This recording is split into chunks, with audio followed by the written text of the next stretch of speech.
A high-end phone weighs a little more than 200 grams. It has 3 cameras, maybe even more, and a huge screen, massive battery, and a powerful processor. It's heavy, and it's way too big to really fit into any of your pockets. But phones weren't always like that. The one you had maybe 12 or 13 years ago, it had a screen half that size, only 1 camera, and it was light and small enough to slip into any pocket. It was awesome. So how did we get here, where your options are big or bigger? Has all the extra stuff crammed into our phones been worth it? And if you could go back to a simpler, lighter phone, would you do it? Or would it be too hard to let go of the things we've gotten used to? That's the $1,000 question asked by one very thin device, the iPhone Air.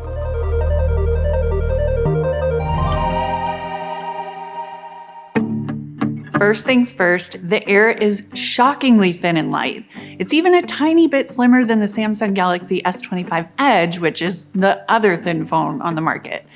You have to pick it up for yourself to believe it. I know that's annoying to hear, but it really is surprising how little the Air weighs. I hate lugging heavy phones around, and I'm into it. iPhone Air takes the place of the Plus model in Apple's lineup, but the funny thing is, I don't hear a lot of people debating whether they should get the regular iPhone 17 or the Air. People seem to be deciding between the Air and the iPhone 17 Pro, or even the 17 Pro Max. These are 3 very different devices with totally different sets of trade-offs. Let's start with what you do get from the Air. There's a 6.5-inch ProMotion screen, the new A19 Pro chip, MagSafe, the camera control, action button, and one 48-megapixel rear camera. On the front, there's a new 18-megapixel selfie camera that's actually pretty cool, but we'll come back to that. Like all the new phones this year, the screen is a little brighter with a new Ceramic Shield 2 layer that reduces glare a little bit better. But the iPhone Air's best features are the intangible things, the way it feels when you use it and carry it.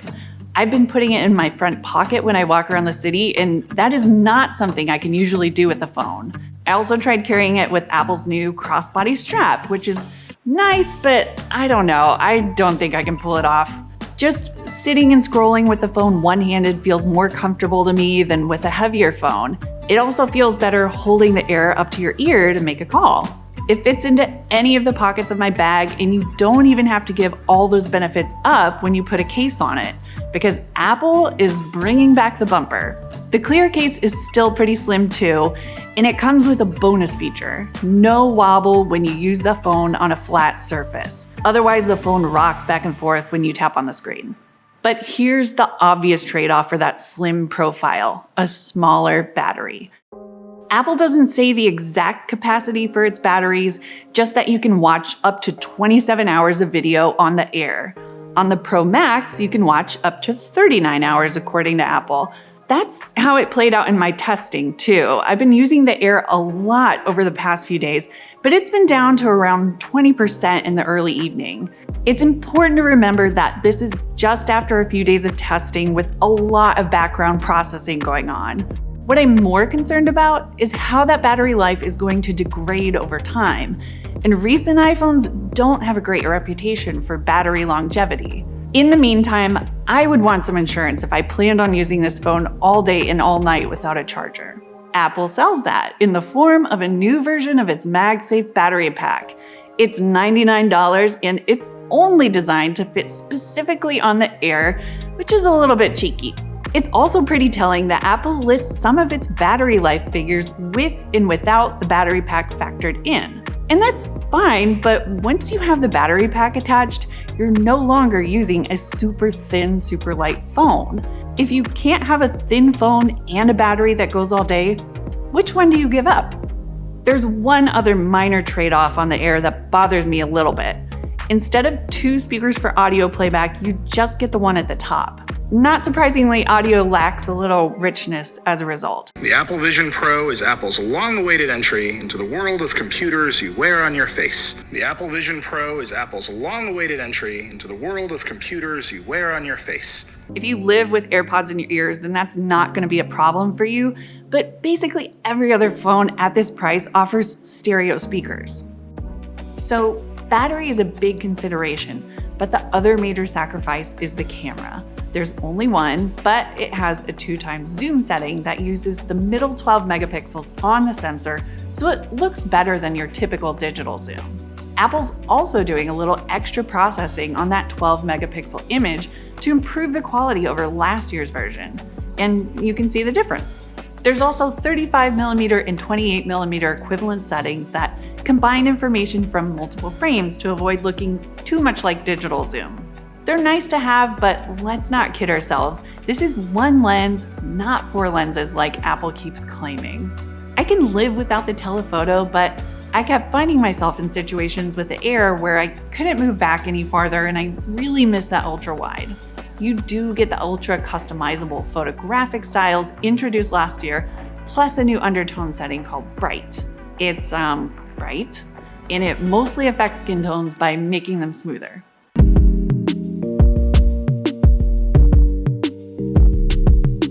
I can't believe I'm saying this, but the biggest photo updates this year might be on the selfie camera. It's a new square format 18 megapixel sensor that lets you change from portrait to landscape orientation without rotating the whole phone. You can manually switch between the two, or you can enable center stage controls, and it will automatically rotate when it sees at least 4 people in the frame. This rules because it just feels a little more natural to hold the phone vertically for selfies, and everyone will be looking the right direction rather than off to the side. You can choose an aspect ratio yourself, though the 1:1 setting doesn't use the full sensor, so you can't really get the same effect by cropping later. But anyway, I think it's a really clever update, and it's going to be super popular. The other selfie trick is dual capture, which records video with the front and rear cameras simultaneously. The selfie video is positioned in the corner of the screen, but you can move it to a different spot if it's blocking the action. Just know that you're going to see it move in the final video, and you can't change the position after the fact. It's neat, and I'll probably use it a few times when I record video of my kid, but I can also see myself just totally forgetting it's there. The new selfie camera also comes with more robust image stabilization for video recording that's a little more steady when you're running with the camera. Here's our video producer Victoria trying it out, and you can kind of see the difference. It's pretty subtle, but given how popular selfie videos are, it can't hurt. So aside from a striking design that screams, "I have the cool new iPhone," the Air has a handful of the updates available on the whole iPhone lineup this year that I think people will really appreciate. And even with a single rear camera, you still get stuff like portrait mode, night mode, and 4K 60 video recording with Dolby Vision HDR. Of course, all of those things come to the Pro too, plus a little extra.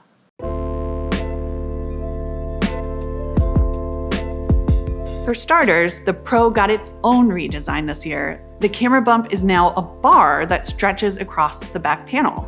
There's a unibody aluminum frame, no more titanium here, and instead of a pane of glass on the back, there's ceramic shield, which is way less likely to crack if you drop your phone. It's a strong look, and boy will everyone know that you have the new iPhone. The Pro comes in 2 sizes again, a 6.3-inch screen and a 6.9-inch. The edges are slightly curved compared to the flat sides on the 16 Pro, which feels a little less secure in my hand. Inside, you've got the A19 Pro as well as a new vapor chamber cooling system to help pull heat away from the processor and boost performance. The switch to aluminum is also supposed to help with heat dissipation. We actually got a hold of a thermal camera and set up the 16 Pro Max and the 17 Pro Max as they ran Resident Evil Village with graphic settings cranked up. Sure enough, you can see the heat from the processor on the 16 Pro Max concentrated in one spot, while it's more spread out on the 17 Pro Max. The 17 also maintained a higher frame rate than the 16, so the new cooling and heat dissipation measures seem like they add up to a better performance under a heavy workload. This year's telephoto has been upgraded to 48 megapixels and switched from a 5x to a 4x optical zoom. That focal length is a little friendlier for portraits, and the extra resolution means the camera now offers an 8x crop zoom setting. The jump to a higher resolution sensor even helps digital zoom, meaning the 5x digital zoom on the 17 Pro is actually a little better than the optical 5x on the 16 Pro. This was a really smart swap, and it gives the camera system some flexibility it didn't have before. But overall, the differences are less noticeable. The main camera is pretty much the same as before, and same with the ultrawide. All these photos look pretty much the same between the 16 and the 17 Pro. Apple told us they tweaked a few things in the image pipeline, and in some instances, I can see the differences, like this text on a side of a camera lens, but you really won't see a big shift in general photography in your day-to-day. And just like on the Air, the most notable upgrade this year is the front-facing camera. Same square sensor with upgraded stabilization and the same software tricks like center stage and auto zoom. Yet again, the new selfie camera is the most exciting update. Who had that on their bingo card? And for the video pros out there, there are some new features worth going through. These Pro phones can now film in ProRes RAW, but you'll need to use an external drive for it. You can film directly to internal storage in ProRes, but only up to 4K 30. ProRes RAW also unlocks filming in OpenGate, which looks like this. You get a little more height. Also, once you're in ProRes RAW, you lose stabilization. Aside from ProRes RAW, these phones now support Genlock or timecode sync. It's highly useful for larger productions, but it's not something we had time to test for ourselves. So by opting for the Pro, you pick up a couple of extra cameras and that bigger battery. But so far, I'm not too impressed with that battery life. It does better than the Air, but it still seems to be draining a bit faster than we'd like, and it's needed an evening battery boost just to get to the end of the day. Compared to the 16 Pro, I'm just not seeing any huge gains. And I can't stress this enough, but the first few days of testing are usually really tough on the battery, so I might have some more thoughts to add in a little bit. After a few days with the Air, the Pro strikes me as dense in a way that it didn't before. And that's the thing. If you never pick up and use the Air, then you don't really know what you're missing out on. But it also requires you to let go of a lot. Yes, the Air feels great. Yes, it's easier to carry and nicer to use for longer periods of time. But if you're coming from an iPhone with a second camera and a bigger battery, then you'll know what you're missing out on when you use the iPhone Air. Those are two very hard things to give up, and I think most people probably want better images and more hours of screen time than a thinner device. The Pro is the practical choice, and I don't think it's a bad one at all. Especially that orange color, it's so good. I've come around to thinking of the Air as a statement.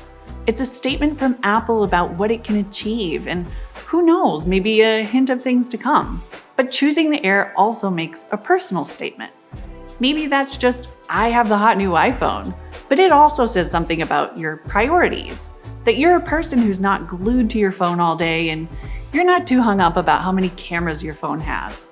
If you're the kind of person who can let go of the extra weight and bulk that has piled up on our phones over the past decade, well, then the Air is going to feel like something pretty special. Thanks for watching. Head to theverge.com to read all of our iPhone coverage. Make sure to check out the review of the iPhone 17. We didn't really get to cover it much here, but there's a ton of good updates this year. It might be the dark horse. But let us know what you think.